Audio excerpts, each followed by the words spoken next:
we are free to take questions. If you can just let us know what are the questions out here.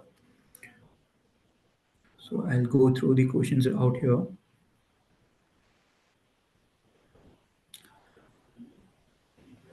If leaves are not paid leaves, such as sick leave, why the same is valued?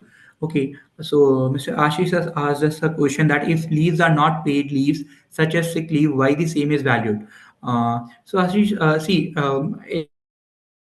balance into your account, then I utilize those leaves either through encashment or through availment.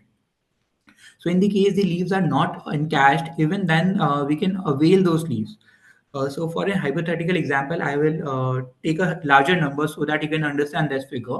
Let's assume that you have 60 sick leave balance into your account. So with the help of this 60 sick leave balance, you can go on a 2 month vacation, 2 month leave, and you would not be providing any service to the organization. However, the organization will still reimburse your entire 2 month CTC into your account. So the company is liable to pay you your 2 month entire CTC even though you are not performing anything for the company. Hence, there is this 2 months of salary liability because of your sick leave that's into your account. And hence, we need to do a sick leave valuation even if it is not encashed in future.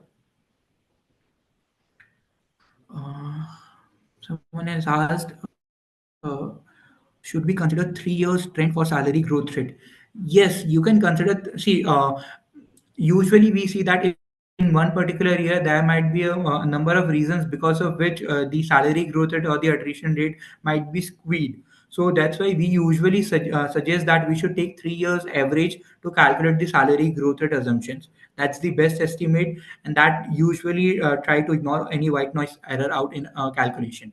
Also, out here, I would like to bring to your notice that in case you are confident that the salary growth rate might vary within the past 5-10 years, so instead of taking a flat salary growth rate assumption, you can take a year by varied by year salary growth rate of assumptions. I'll explain you how this will work. So, for example, the management is expecting that within the next 2-3 years you will get a better growth, but in the long run the growth will stabilize.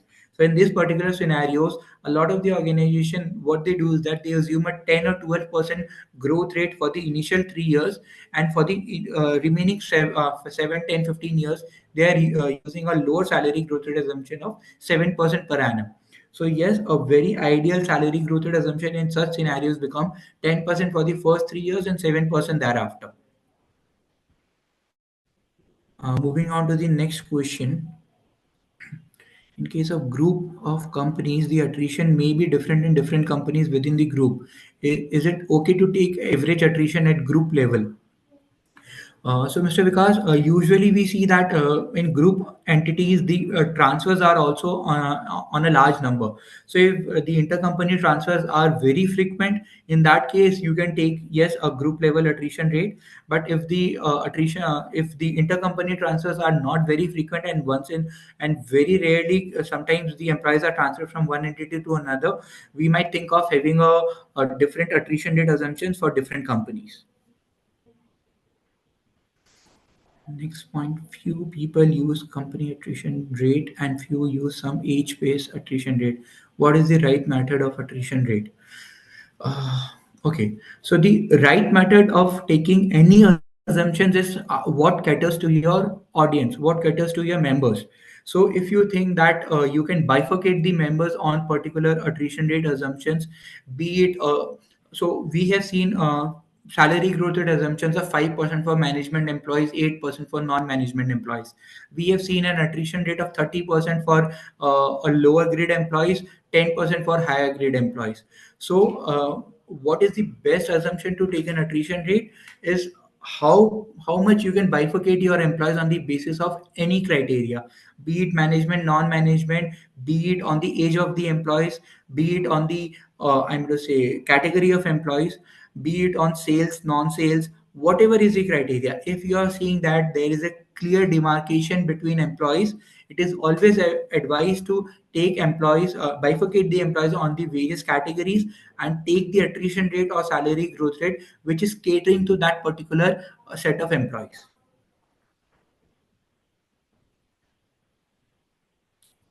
Now, being the repo rate getting reduced, would that further reduce the discount rate? Yes, we are assuming that it will further reduce the discount rate because there are n number of things that's going at this point of time, including the tariff wars and all other things. So, giving you a complete answers to it might be difficult at this point of time. But yeah, there is a high possibility that the discount rate might further reduce. Okay, there are a number of questions now. I guess in shortage of time, in the light of shortage of time, we would be taking it off offline and we would try to answer all these questions to the participants who have asked us, and we will revert back to you offline on all these questions. So we will be sharing an FAQ document, like Ayush said, within 1 to 2 working days, where we will be answering all the questions mentioned here, along with the PDF version of this presentation.